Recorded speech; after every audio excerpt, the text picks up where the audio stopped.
Olá, você conhece o seu poder da linguagem? Pois bem, hoje no nosso programa Conexão vamos explorar sobre esse poder.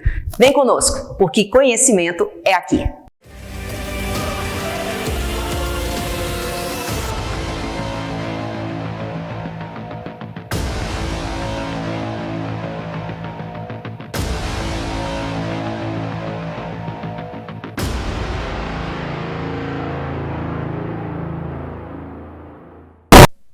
Olá, Elda Paula, sou especialista emocional. Hoje a gente vai falar sobre o poder da linguagem. Você conhece esse poder?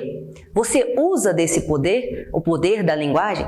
Pois bem, em uma entrevista entre o Daniel Goleman, que é o pai da inteligência emocional, e de Jorge, gente, eu não vou falar o sobrenome dele, é muita letra... Vogal não, é muita consoante. Ele é um suíço e ele é especialista em quê? Em conflitos, em resgate de reféns. Então, o pai da inteligência emocional, mais esse cara chamado Giorgio, eles fizeram uma entrevista e falando sobre o poder da linguagem. Muito interessante. Porque esse Jorge, ele trabalhou na polícia americana por muito tempo, nesse processo de resgatar reféns e tudo mais, o quanto ele usava da linguagem. E aí ele foi para a Suíça e lá tem uma escola de liderança, e onde o foco é a psicologia positiva, onde o foco também está voltado na alta liderança e alta performance. Lá tem imersão de 6 dias e vão altos escalões mundiais para essa escola, onde o resgate do poder da linguagem. E uma das coisas que ele traz é o seguinte: o poder das palavras, o uso das palavras. Você usa suas palavras? Como que você usa suas palavras? E aí a gente tem que entender que as palavras, elas vêm carregadas de significado, de sinais, de informações. Quando eu falo uma palavra, ela tem um significado para mim. Agora, para quem está ouvindo, eu preciso entender esse contexto dela também. Então, quando a gente vai falar de liderança, eu preciso estar atenta ao meu liderado e o que para ele é importante. Porque a palavra, vamos pensar bem, é como se fosse um container cheio de energia. Quando isso dispara, não tem como voltar. Palavras não voltam. Ela vai simplesmente. E essa energia que vai, você não tem como mudar. Então você precisa o quê? Conhecer a mentalidade da pessoa. E você pode até ter acesso a essa mentalidade. Aí você fala assim: Elda, como que eu acesso a mentalidade da pessoa? Com uma escuta ativa, uma escuta presente, um momento presente. E aí não é falando, é fazendo perguntas. Olha aí, quer conhecer alguém? Não dispare falas. Faça perguntas. Você que é líder, você que é o gestor, você que tem um grupo que você direciona, se você quer conhecê-lo, faça perguntas. Porque as perguntas vão te trazer o quê? Informações do mundo real dele, do que ele acredita como verdade. E aí sim, de acordo com o que ele trouxer, você vai fazendo outras perguntas. O que ele pensa do mundo, como ele vê as coisas, como ele percebe. A pessoa trazendo isso aí a linguagem começa a promover o que a gente chama de diálogo. O diálogo não é um só falando, é essa compreensão de mundo um do outro. E aí o líder, qual que é o objetivo do líder? Entender o mundo da pessoa para quê? Para influenciar. Líder tem que influenciar, não tem outra. E o líder influencia para quê? Para inspirar. Você é um líder que inspira, que motiva? Presta atenção, se não é, pode ter certeza que as pessoas, os seus liderados, eles não estão entendendo a importância que eles têm na organização, no momento que ele está. E a gente vai falar de liderança, a gente quando pensa assim, momentos organizacionais, mas não é só lá.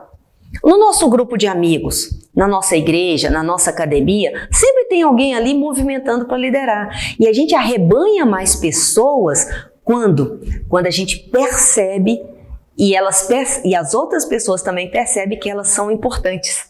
Está sendo dado valor a elas. E aí o Jorge vai lembrar que o processo de persuasão, ele ajuda as pessoas a se revelar, mas através das perguntas. Nós não fomos acostumados a fazer pergunta. Tudo bem.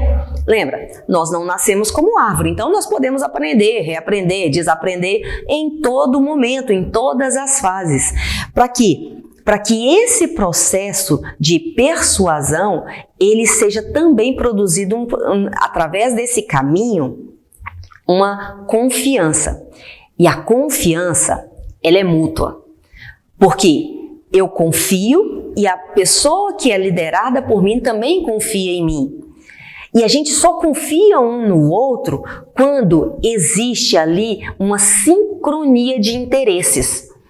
E aí é muito interessante que o George vai falar assim, você não precisa necessariamente ser amigo da pessoa, mas você precisa ter pontos comuns, pontos de interesse e demonstrar para o outro que o que ela traz é de relevância para ela, para aquela situação. E aí, detalhe, a palavra, ela tem um poder, ela tem um significado, mas ela é só 7% no processo da comunicação. Eu posso dizer simplesmente, eu gosto de jabuticaba. E para mim isso ter um valor imenso, porque traz em mim uma memória afetiva. O outro pode dizer assim, não gosto, não, jabuticaba não. Então, quando eu coloco algumas palavras, eu tenho que prestar atenção na reação do outro. E aí a expressão corporal, a fisiologia, o tom da voz vai ser percebido.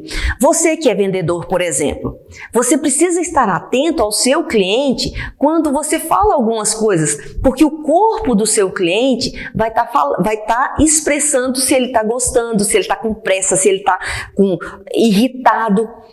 E lembra, todos nós somos vendedores. Lembra? Eu gosto muito dessa situação, que nós vendemos produto, ideia ou serviço. Então, todo o tempo você está vendendo alguma coisa. Aqui nesse momento, eu estou vendendo essa ideia de que nós precisamos prestar atenção no nosso poder da linguagem.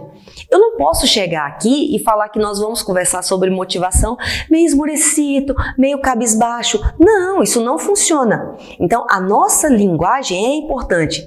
Vendedores, prestem atenção no seu posicionamento. Quando você fica na empresa e você já fica Olha a sua postura. Se a sua postura diante da loja já é de relaxar, você já está dizendo para o seu cliente, não chega aqui não, que aqui ninguém quer te atender. O seu corpo está dizendo isso. Então presta atenção. A fala, quando você chega ao cliente, ele fala, você é importante, mas o seu corpo diz assim, não está dizendo isso? É contraditório? A leitura corporal, ela fala mais alto. E quando o George passava pelas entrevistas, que ele resgatava reféns, e teve momentos na entrevista que ele fala que ele se colocou como um refém.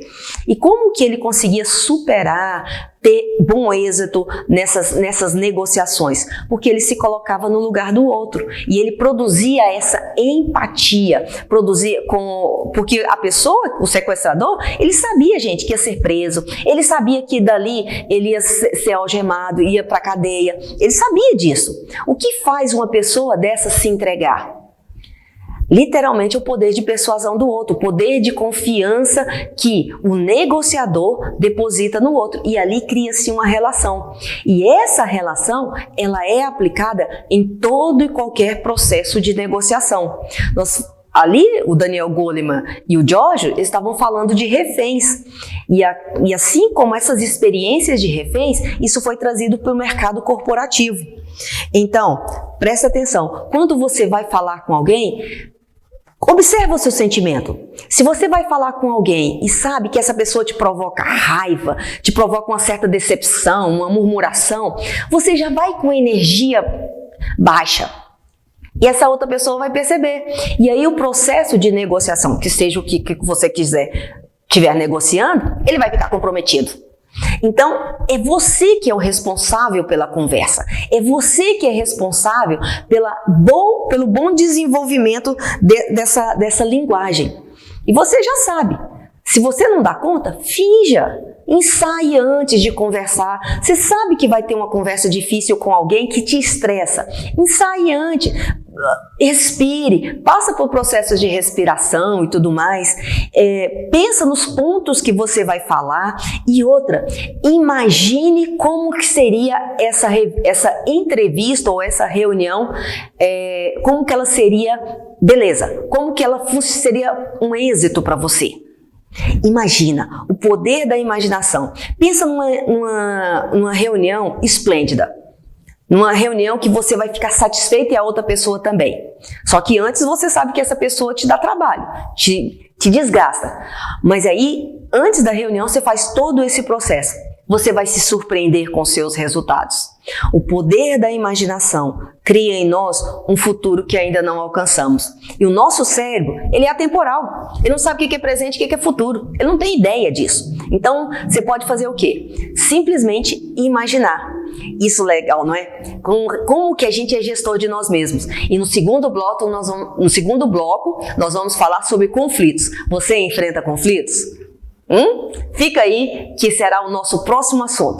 Estou passando aqui para convidá-los para assistir o meu programa todas as segundas-feiras à noite, com informações, entretenimento, cultura e muito mais. Vem comigo!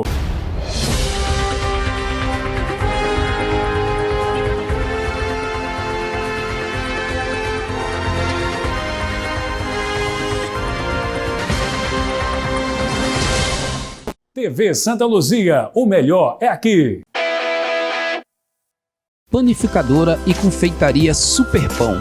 Aqui você encontra bolos, tortas, salgados e frios, com a melhor qualidade da cidade. Aqui você tem pão quentinho toda hora, com o melhor atendimento. Um lugar agradável para você tomar o seu café ou aquele lanchinho da tarde. Pão quentinho toda hora, com o melhor atendimento. Aceitamos encomendas. Panificadora e confeitaria Superpão. Parque JK, próximo à Cúria. Em nosso segundo bloco, falando sobre o poder da linguagem. Você está sendo assertivo na sua linguagem? Como que você está? No primeiro bloco, nós falamos que o posicionamento dela, as palavras, elas têm uma energia, e as palavras, elas são somente 7% de um processo de comunicação. Elas têm o seu valor, têm o seu peso, então a gente precisa prestar atenção no outro para saber como o outro percebe a cada palavra. E aí, existe uma situação onde o Giorgio, que é o expert em resgatar reféns, junto com o Daniel Goleman, que é dito o pai da inteligência emocional, em uma entrevista, e o Goleman pergunta para ele, quando é mais usada essa linguagem? E ele vai falar o quê? O Giorgio vai falar em gestão de conflitos. Pois bem, você enfrenta conflitos? Você sabe como superar conflitos? Como lidar com pessoas difíceis? Você tem algum mecanismo de ajuda? Pois bem, o Giorgio vai trazer alguns aqui, porque o líder, vamos prestar atenção em um líder. Ele está o tempo todo fazendo o quê? Uma gestão, amenizando, apagando um foguinho ali, amenizando um humor ali, outro acolá, podando as palavras, tendo um certo cuidado com o que está sendo dito, com o que está sendo percebido pelo outro. Porque o bom líder, ele tem que entender não só palavras, mas o que vem atrás da palavra, que tipo de emoção aquilo está sendo trazido. E aí a mente, ela precisa ser usada, precisa ser um expert em perfis, precisa aprender a olhar para as pessoas, não somente aqui em cima, mas olhar nos olhos das pessoas. O líder que vai resolver conflitos, ele precisa estar atento, porque o mais difícil do diálogo é o momento do conflito. Por que é mais? Porque ali as pessoas estão de alguma forma mais irritadas. Só que algumas coisas a gente precisa prestar atenção e ter consciência. Conflito é ruim? Já você fez essa pergunta? Porque conflitos, eles podem o quê? Eles podem destruir uma imagem. Eles podem ser destruidores de inspirações. Ele pode ser destruidores de motivação, que é o lado ruim, mas também ele pode ser o quê? Ele pode ser inspirador. Eles podem elevar a motivação e a inspiração. Quer ver? Teve uma vez que a gente estava atendendo uma empresa e uma pessoa estava muito irritada. a sua relação lá, ela estava muito irritada. Uma pessoa, gente, com um perfil, com um currículo excelente, mas os relacionamentos estavam bem truncados. E com o chefe, então, estava muito desgastado. E ela chegou para nós e falou assim, cara, eu vou sair da empresa porque eu prefiro manter o meu relacionamento de amizade. Como a pessoa era muito competente, fomos investigar por que isso estava acontecendo. E aí entendeu-se que as palavras que era dita pelo chefe, a forma como o chefe falava, até o jeito de vestir, causava na pessoa uma certa irritação. Olha, como as palavras têm poder. Né? Não é o processo nosso de comunicação, e o líder tem que estar atento para isso, não só as palavras, às vezes a forma da pessoa ser. Eu mesma, às vezes eu tenho dificuldade, porque eu falo mais alto com as pessoas acham que eu estou brigando com elas, mas não é só um bate-papo, né? Porque eu vim de uma família que fala mais alto. E aí fomos colocar à mesa ali o chefe e o colaborador, que é uma pessoa de alto padrão. E o que aconteceu? Houve ali, era uma reunião de 20 minutos, se transformou numa reunião de quase 3 horas, onde as coisas foram colocadas para fora, onde as coisas foram, a gente chama de o peixe à mesa, né? Leva-se o peixe à mesa. Para que serve o peixe? Você já pensou se ele ficasse embaixo da mesa? Com o tempo, o que ia acontecer com aquele peixe? Ia cheirar mal, né? Ia ficar ruim. Pois bem, mas quando você coloca o peixe à mesa, pode dar uma certa bagunça inicial? É lógico que vai dar. Vai ter que escamar, vai ter que abrir o peixe, vai ter que preparar. Então, vai sujar o ambiente. Vai causar ali um transtornozinho. Mas depois você pode saborear um delicioso peixe. Aí do jeito que você quiser preparar. Se é ao molho, se é um peixe à telha, um peixe frito. Do jeito que você gostar. Mas anteriormente, houve aquela bagunça. A resolução de conflitos passa por isso aí. Parece que é uma bagunça, mas algumas coisas precisam estar atenta. Conflito é simplesmente diferença. Não tem nada a ver com o pessoal, gente. Conflito não é questões pessoais, questões são divergência de ideias. E aí, o que a gente faz? Coloca como se fosse a pessoa trazendo aquela irritação. E se eu faço isso, eu estou agindo com uma certa infantilidade, me colocando como refém. E se eu me coloco como refém diante de uma circunstância, ponto. O processo de diálogo, o processo de comunicação fica o quê? Fica totalmente interrompido. Então, o líder precisa ter esse conceito, essa clareza de que se alguém está irritando a ele, presta atenção nos movimentos, presta atenção nas coisas que estão acontecendo. Né? O líder precisa ser visionário. Visionário no que seguinte sentido, não pode olhar só o que está acontecendo aqui na frente, precisa olhar além. O que ele está trazendo com aquela demanda? O que ele está trazendo com aquele tipo de informação, com aquela forma de falar? Às vezes é só o jeito dele de família, de falar mais forte, mais italianês, né? Ou na nossa região aqui, mais gaúchês, né? Temos muito por aqui. O diálogo é a capacidade de conversar em busca de o quê? De uma verdade maior. Olha que coisa mais linda. Se eu vou para um processo, para uma reunião, onde eu sei que vai haver ali algumas discussões, mas eu sei que aquilo ali é para promover uma verdade maior, gente, eu já vou com uma disposição de melhorar. E aí, o que acontece?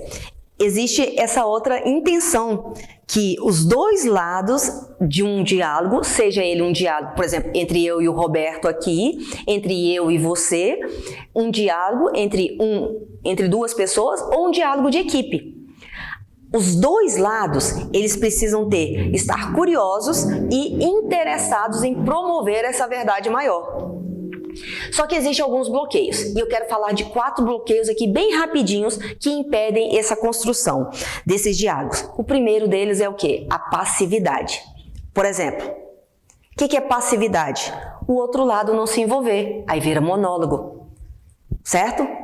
A passividade, então se você é um ser pacífico, né? E cristão tem muito isso, porque a paz, promover a paz entre as pessoas, a paz não é isenção de conflitos, não tem nada a ver. Olha como a gente bagunça a cabeça da gente. Promover a paz é o quê? É levar uma verdade maior. Então, um dos bloqueios para não resolução de conflitos é a passividade. E um segundo é o quê?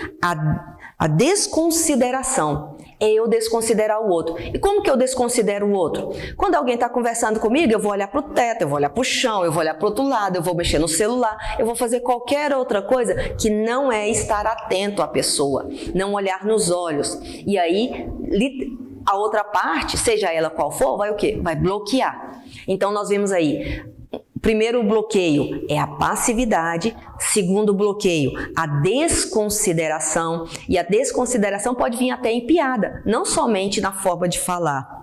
Uma terceira é a redefinições, e as redefinições significam o quê? São as conversas não respondidas. Sabe quando você pergunta alguma coisa na reunião e todo mundo fica assim, tu, cri, cri, cri, cri, ninguém responde? Olha que reunião mais chata, quando você faz uma pergunta e ninguém responde. Isso é um dos bloqueios também. E um quarto bloqueio é o quê? É falar demais. É dar detalhes demais. É esmiuçar demais. É daí falar muitas coisas. E o interessante, gente, que recentemente tem uma pesquisa sobre foco que diz o quê? Que numa conversa, num diálogo, o outro só escuta, uma escuta ativa de 4 frases. Olha que horror! Então, você que é prolixo, se você que é um líder que fala demais, cuidado que a sua outra parte não está nem percebendo.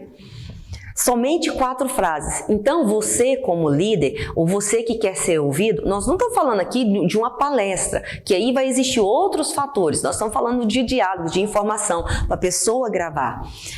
Por isso que quando aqui nas nossas, nesse momento, eu peço para você trazer o quê? Papel e caneta. Se você não trouxe, olha, vai lá e pega e depois volta ali e assiste. Por quê? Porque papel e caneta nos ajuda a prestar atenção e relembrar depois. Mas se não tem nada disso, cara, 4 frases. Aí o líder precisa fazer o quê? Ser conciso, ter foco, ter uma fala curta, ter uma fala focada.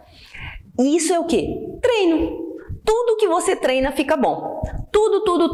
Imagina, há um tempo, o próprio Jordan falava, né? O Bernardinho fala muito isso, né? Quanto mais treino, melhor eu fico. O treino é a alma da excelência. Treina. E aí, existe outros bloqueios. Esses são os prioritários. Mas também existem outros bloqueios secundários. Se você consegue resolver os primários, cara, tá resolvido o processo de diálogo. Mas você precisa entender também que existem uns outros, que é o quê? É ser muito racional, só fala sobre a racionalidade, ou outra polaridade, é ser emocional, é o exagero ou a falta de honestidade. Porque a falta de honestidade vai gerar o quê? Desconfiança. Então, presta atenção, quer promover uma boa conversa, um bom diálogo? Faça como o pessoal do laboratório, que tinha 4.000 PhDs. Toda vez que alguém vinha com uma proposta boa, com um insight legal, existia ali um advogado anjo, que era, que ele fazia? Ele ajudava as pessoas, ele acrescentava, ele apoiava, ele não falava sim, mas, não, ele apoiava. Isso vai nos ajudar onde e como. O sim, mas, anula toda a fala. Então, você que é um líder, aprofunda nisso, aprofunda em como promover um diálogo comum, um bem maior para a humanidade. E aí a gente vai ficar cada vez mais assertivo e feliz no ambiente de trabalho. Se isso faz sentido para você, compartilhe esse vídeo para nós, tá bom? Porque informação de qualidade é aqui na TV Santa Luzia. Um forte abraço!